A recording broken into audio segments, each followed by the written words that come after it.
Hi friends, welcome to Vanaja multi channel.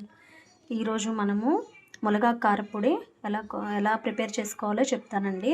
ఇలా మునగాకు తీసుకున్నాను. మునగాకు అంతా కూడాను వాష్ చేసేసి క్లీన్గా ఆరబెట్టేసానండి. వాష్ చేసేసి ఒక క్లాత్ మీద అలాగే చూసారా ఎంత డ్రైగా అయిపోయిందో. ఇంత డ్రైగా ఆరబెట్టుకోవాలి మనం. నేను మార్నింగ్ ఆరబెట్టాను, ఇప్పుడు ఈవినింగ్ 8 o'clock అండి. దీన్ని నేను ఇలాగా కళాయిలో వేసేసి ఇదిగోండి డ్రైగా వేయించేస్తున్నాను. ఇదిగోండి డ్రైగా వేయించేసేసాను. ఇదిగోండి డ్రైగా వేయించేసింది. ఇదిగోండి దోరగా ఇలాగా ఎంత క్రిస్పీగా వచ్చిందో చూడండి. అదిగో పౌడర్ అయిపోతుంది. ఇలాగా ఇంత క్రిస్పీగా వచ్చేలాగా వేయించేసుకోవాలి. అలాగే ఈ కారపొడిలోకి పల్లీలు కూడా వేయించేసానండి. అలాగే జీలకర్ర కూడా వేయించుకోవాలండి.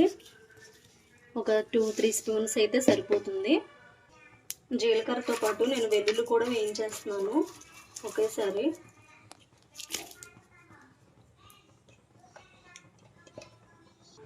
ఇది ఉండి ఇలా డ్రైగా అయిపోవాలి. బాగా వేయించుకొని ఉండాలి. సిమ్లో పెట్టి వేయించుకోవాలండి మనం.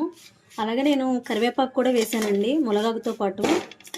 రిచ్ సోర్స్ ఆఫ్ ఐరన్ అండి. ఇలాగా మనం చేసుకొని తింటే చాలా మంచిది. ఇడ్లీలోకి చాలా బాగుంటుందండి నెయ్యి వేసుకొని తింటే మనం. అలాగే ప్రెగ్నెంట్ ఉమెన్స్కి అయితే ఇంకా చాలా బాగా పనిచేస్తుంది.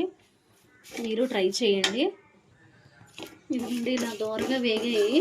నేను ఒక స్పూన్ మెంతి పౌడర్ కూడా వేసానండి. ఇదిగోండి పౌడర్గా కనిపిస్తుంది కదా. ఇదిగో నేను మెంతి పౌడర్ ప్రతి కర్రీస్కి కానీ ప్రతి చట్నీకి కూడా మెంతి పౌడర్ వేస్తానండి. దోరగా వేగాయి. ఇప్పుడు ఇవన్నీ కూడా మిక్సీ జార్లో వేసుకోవాలి. ఇవ్వండి ఎండుమిరపకాయలు కూడా వేయించుకున్నాం మనం.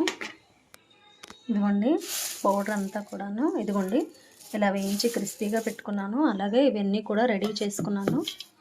ఇప్పుడు మిక్సీ పట్టేసుకోవడమే పౌడర్గా. కారపొడి రెడీ అయిపోయింది. వేడి వేడి అన్నంలో కొంచెం నెయ్యి వేసుకొని తింటే అద్భుతంగా ఉంటుంది. మీరు ట్రై చేయండి friends. Rich source of iron అండి ఇది.